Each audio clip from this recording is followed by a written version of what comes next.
మనము ఏమి పంట వేస్తే అదే పంట కోసుకుంటాం కదా. జాంకాయ వేసి జామ చెట్టు వేసి జామ చెట్టుకి మామిడికాయ కావాలనుకుంటే ఎంత మాత్రము కుదరని పని. మనము ఏ పండు విత్తనం నాటితే అదే పండు కోసుకుంటాం కదా మనము.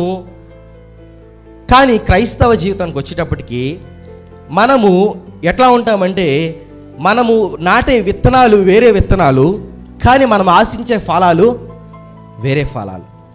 మనము విత్తే విత్తనము మన జీవితానికి ఆశీర్వాదకరమైన విత్తనం కాదు, కానీ మనం ఫలాలను మాత్రము ఆశీర్వాదము ఇచ్చే ఫలాలను మనము కోరుకుంటూ ఉంటాం అన్నమాట. క్రైస్తవ జనాంగం కానీ లేదా లోక సంబంధంలో ఉన్న మనుషులు కానీ ఈ విధంగా కోరుకుంటారు. కానీ మనం ఏమి విత్తితే అదే ఫలము ఎట్లాగైతే పొందుతామో, మనము ఎట్లా జీవిస్తే ఆ జీవితానికి తగ్గ ఫలితాన్ని మనము పొందుతాము. అందుకే మోసపోకుడి, దేవుడు వెక్కిరింపబడడు, మనుషుడు ఏమి విత్తునో అదే పంట కోయును.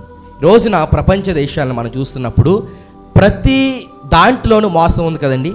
ప్రతి దాంట్లోనూ మోసం. ఒక విద్యలో మోసం ఉందా లేదా? ఉంది. ఒక వ్యాపారంలో మోసం ఉందా లేదా? ఉంది. ఒక తల్లిదండ్రులు బిడ్డల విషయంలో మోసం ఉందా లేదా? ఉంది. ఒక టీచరు విద్యార్థి విషయంలో మోసం ఉందా లేదా అంటే మోసము ఉంది. అంటే ప్రతి ఒక్క వ్యక్తి ఇంకొక వ్యక్తిని మోసం చేస్తూ బ్రతుకుతున్నాడు.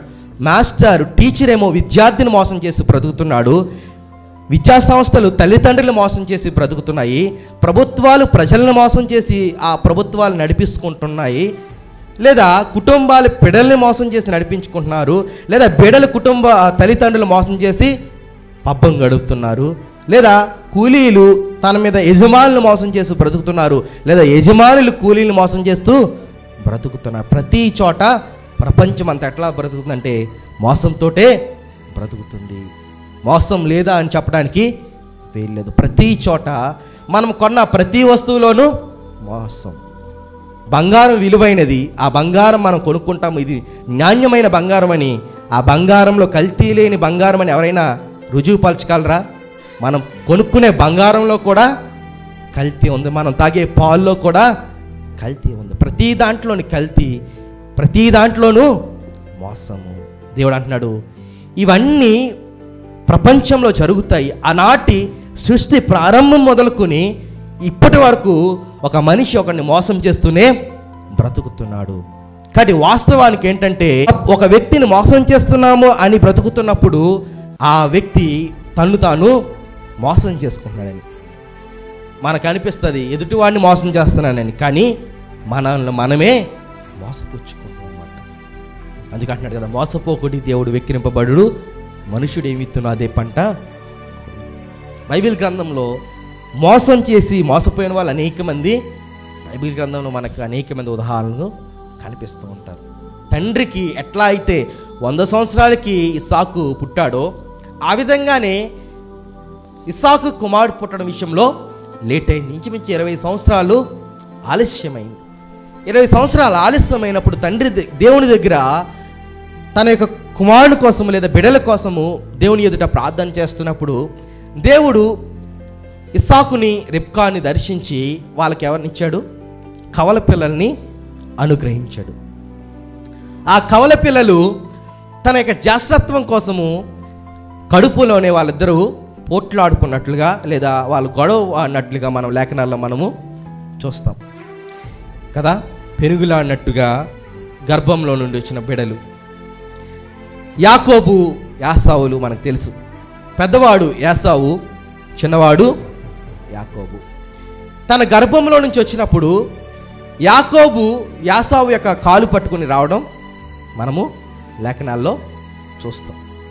అంటే ఆదిలో లేదా ఇజ్రాయేలీల యొక్క ఆ కాలంలో కానీ జ్యేష్ఠత్వం కోసము ఆ యొక్క ప్రజలు ఆశపడుతూ ఉండేవారు అన్నమాట. జ్యేష్ఠత్వంలో ఉన్న ఆ యొక్క జ్యేష్ఠత్వానికి దేవుడిచ్చినా కానీ ఆ కాలం వాళ్ళు ఆ సంస్కృతి వాళ్ళు ఇచ్చిన ప్రాధాన్యత చాలా గొప్పది కనుక జ్యేష్ఠత్వం కోసము లేదా జ్యేష్ఠత్వము హక్కుల కోసము చాలామంది పోరాడుతూ పోటీ పడుతూ ఉండేవారు అన్నమాట.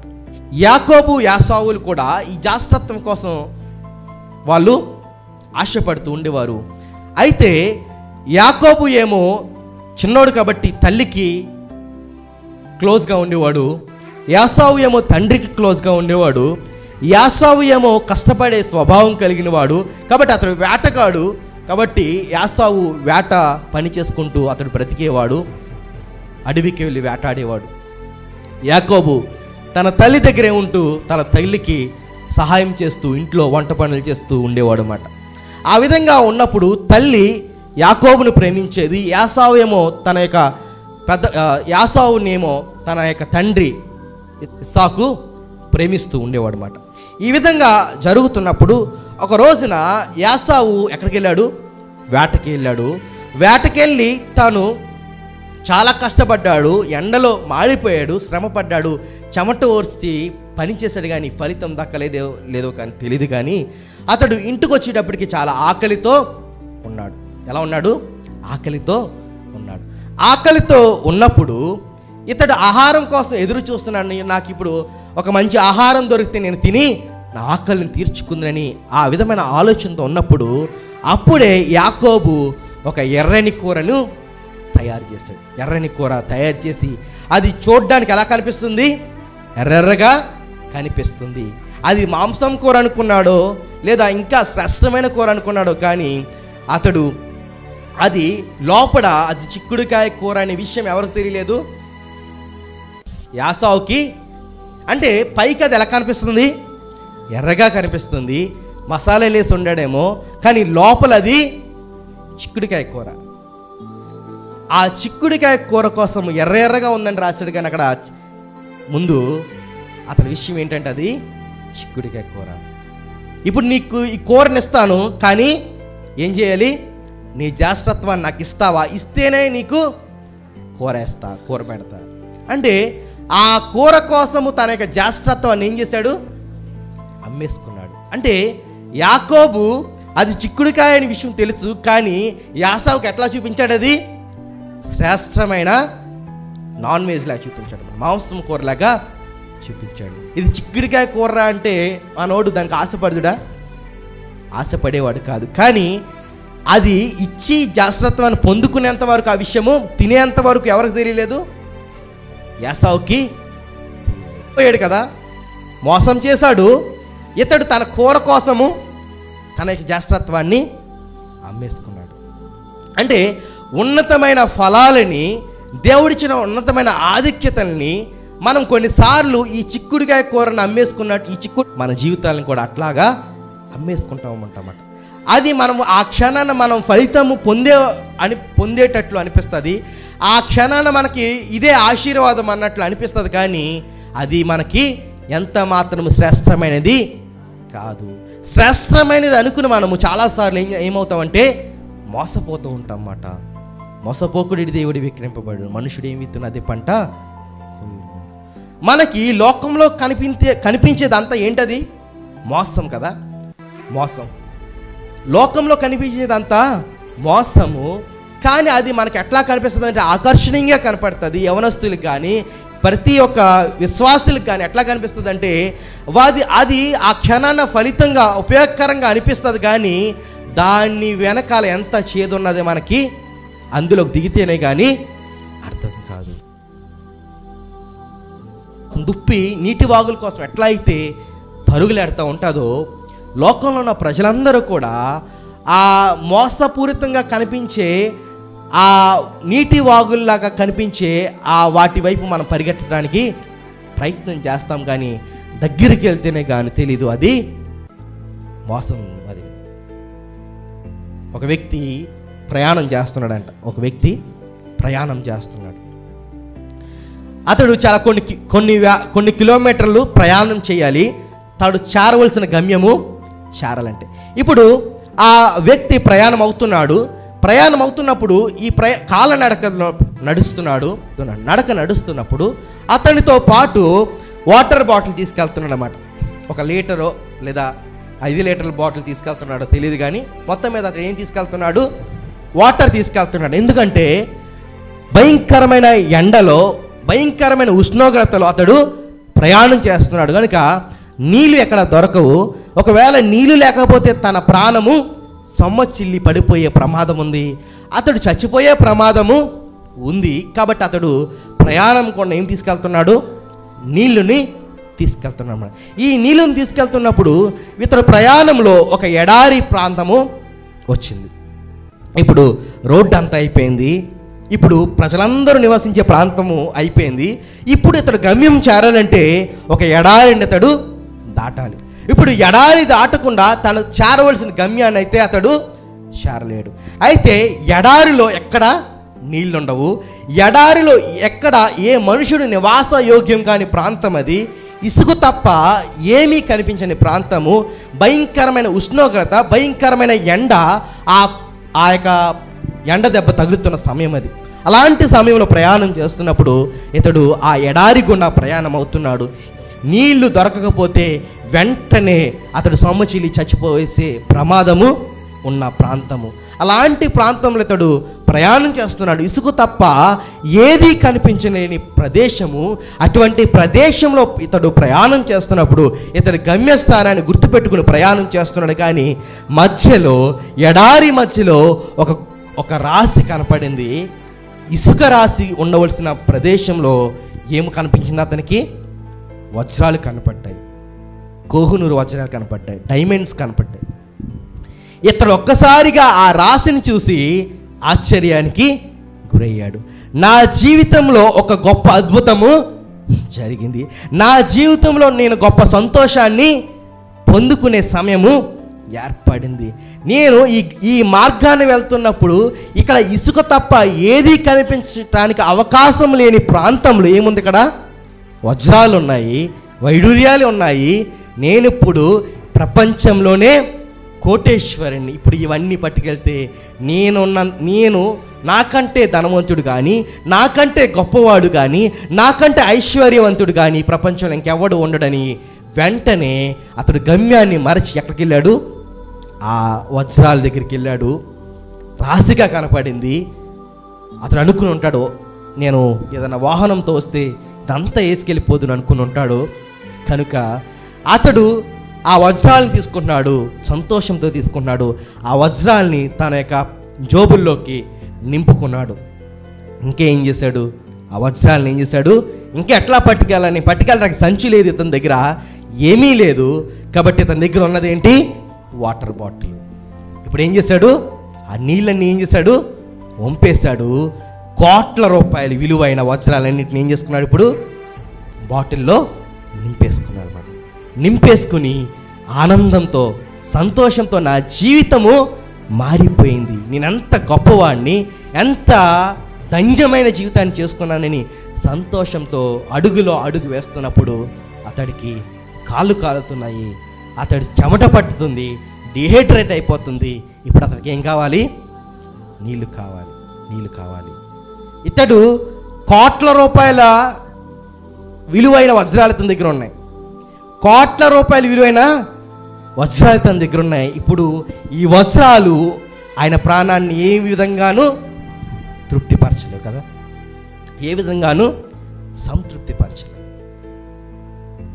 ఇప్పుడు ఏదోలాగా తొందరగా వెళ్దాం పరిగెడుతున్నాడు.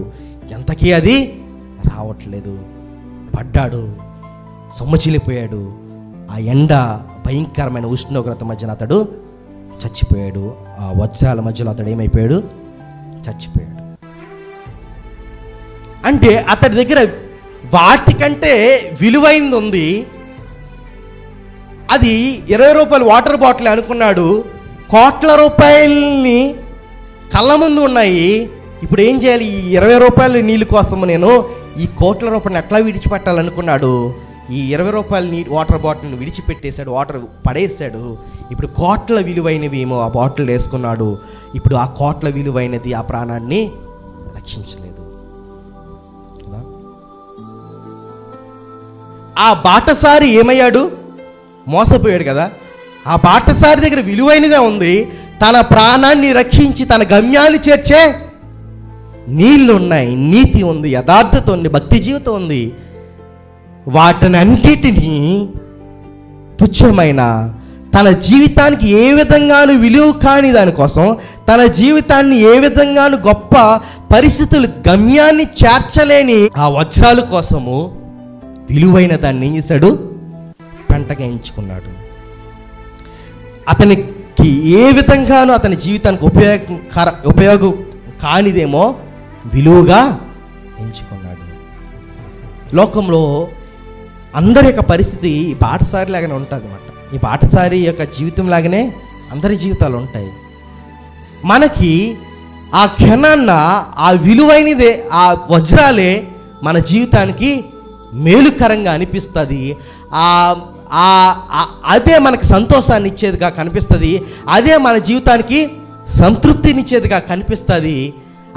వాటి కోసము విలువైనది నీతిని, యథార్థతని, భక్తి జీవితాన్ని మనం పడేసి వాటిని మనం చేర్చుకుంటాం. వాటిని చేర్చుకోవటం వల్ల ఆ బాటసారి యొక్క జీవితము గమ్యం చేర్చకుండా ఎట్లా మధ్యలో నాశనం అయిపోయిందో అట్లాగే నాశనం అయిపోతూ ఉంటుంది. అట్లాగే జీవితము ఏదో ఒక పాపము మానవ జీవితాన్ని మోసం చేస్తుంది. ఆ మోసంలో పడి, ఆ పాప ఊబిలో పడి, అందులో చిక్కబడి, అందులో నుంచి బయటికి రాలేక ఆ బాటసారి ఎట్లా అయితే ఎడారిలో ఆ వజ్రాల మధ్య, వైడూర్యాల మధ్యన ఎట్లా అయితే చచ్చిపోయాడో, పాపం మధ్యన కూడా మానవుడు అట్లాగే చనిపోతున్నారు. త్రాగుడు అవ్వచ్చు, వ్యభిచారం అవ్వచ్చు, లేదా ఇంకోటి అవ్వచ్చు, ధనం అవ్వచ్చు, లేదా రాజకీయం అవ్వచ్చు, ఇంకోటి అవ్వచ్చు, ఏదైనా అవ్వచ్చు. మనుషుల్ని మోసం చేసేది ఏదైనా మనిషి యొక్క జీవితాన్ని గమ్యాన్ని చేర్చకుండా అనేకమైనవి మనల్ని అడ్డగిస్తున్నాయి. అనేకమైనవి మనల్ని మోసం చేయడానికి ప్రయత్నం చేస్తున్నాయి. భర్త భార్యని మోసం చేయడం, భార్య భర్తని మోసం చేయడం, పిల్లలు తల్లిదండ్రులను మోసం చేయడం, తల్లిదండ్రులు పిల్లల్ని మోసం చేయడం, అధికారులు కింద వారిని మోసం చేయటం. లోకమంతా మోసంతో బ్రతుకుతుంది. కానీ ఇట్లా బ్రతుకుతున్నప్పుడు తను తాను మోసం చేసుకుంటున్న విషయము అంతం వరకు వాళ్ళకి తెలియదు. ఆ బాటసారి యొక్క జీవితం మనకు చాలా పాఠాన్ని నేర్పుతుంది. అది కథయ కావచ్చు, కానీ వాస్తవము ప్రతి ఒక్క జీవితానికి, ప్రతి ఒక్క మానవుడి యొక్క జీవితము ఆ యొక్క బాటసారి యొక్క కథయకలాగా ఉంది కదా. మనకి విలువైంది మన దగ్గర ఉంది.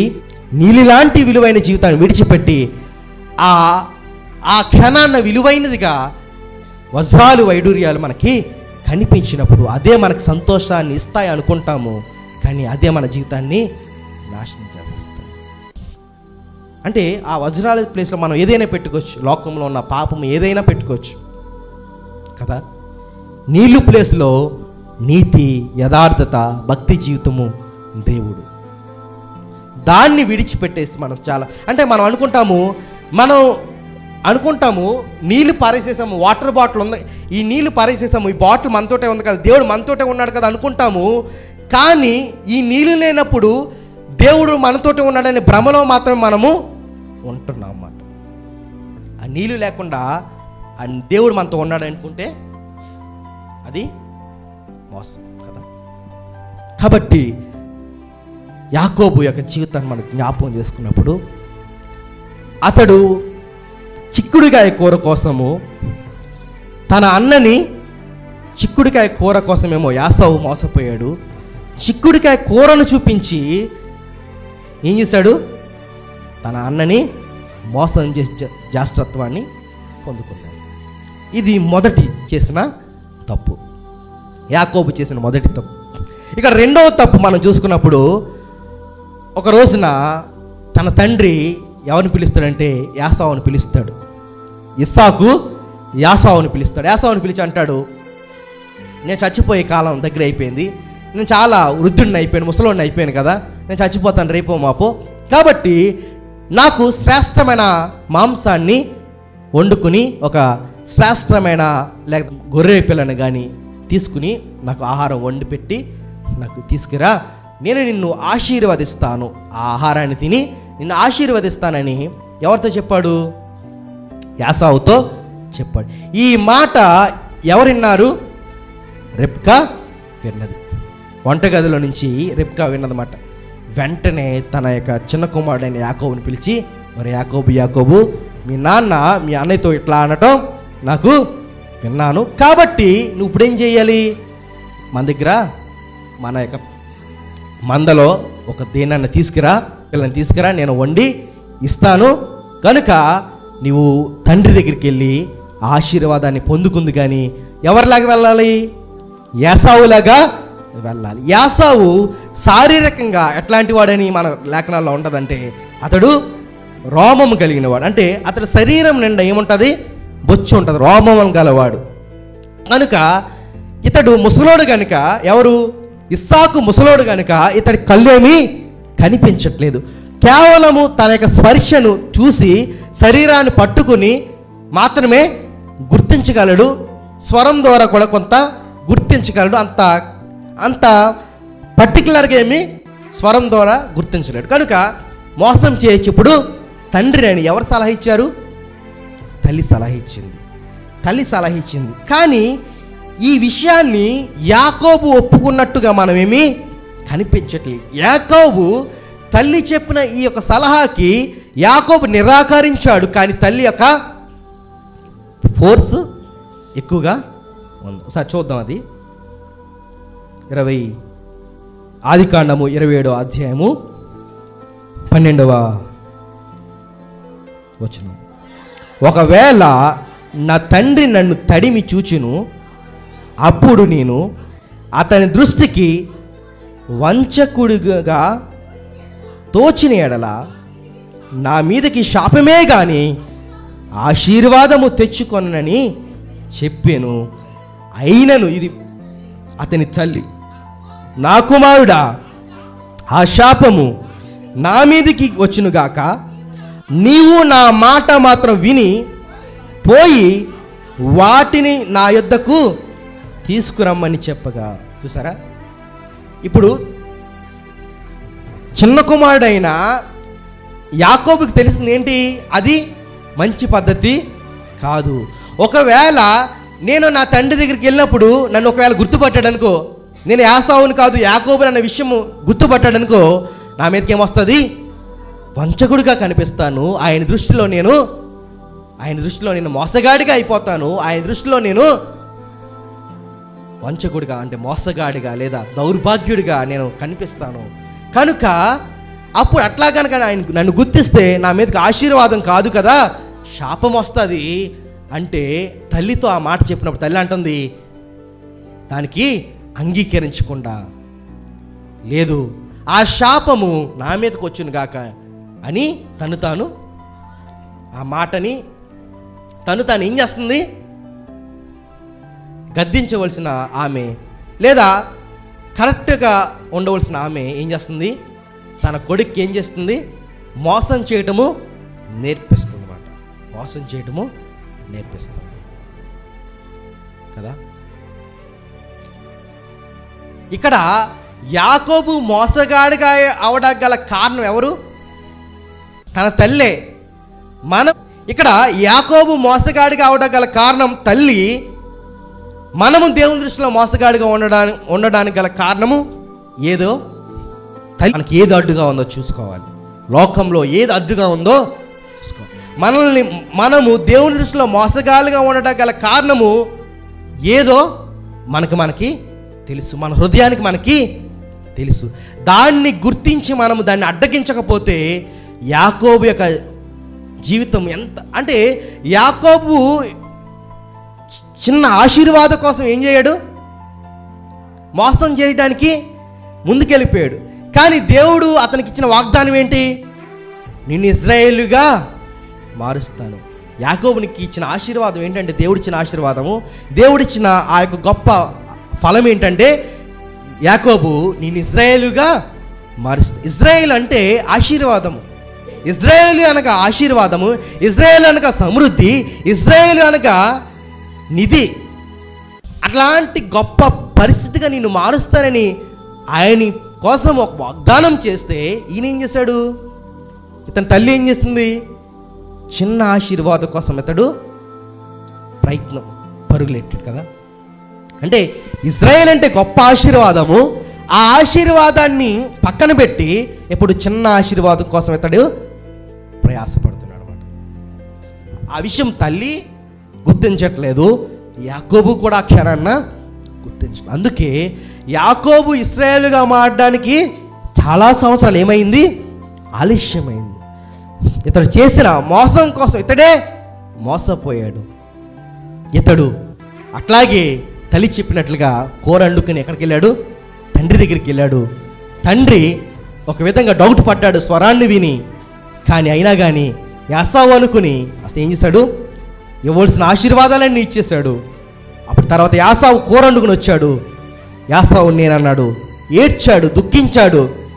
ఒక్క ఆశీర్వాదమైనా లేదా, నన్ను ఆశీర్వదించడానికి ఒక్క మాట కూడా లేదని ఏడ్చినప్పుడు ఒక్క మాట కూడా లేదు, నేను మోసపోయాను, నీ తమ్ముడికి ఆశీర్వాదాలు అన్నీ ఇచ్చేశాను అని అన్నప్పుడు యాసావు ఏం పెంచుకున్నాడు? తన తమ్ముడి మీద పగ పెంచుకున్నాడు, కోపం పెంచుకున్నాడు.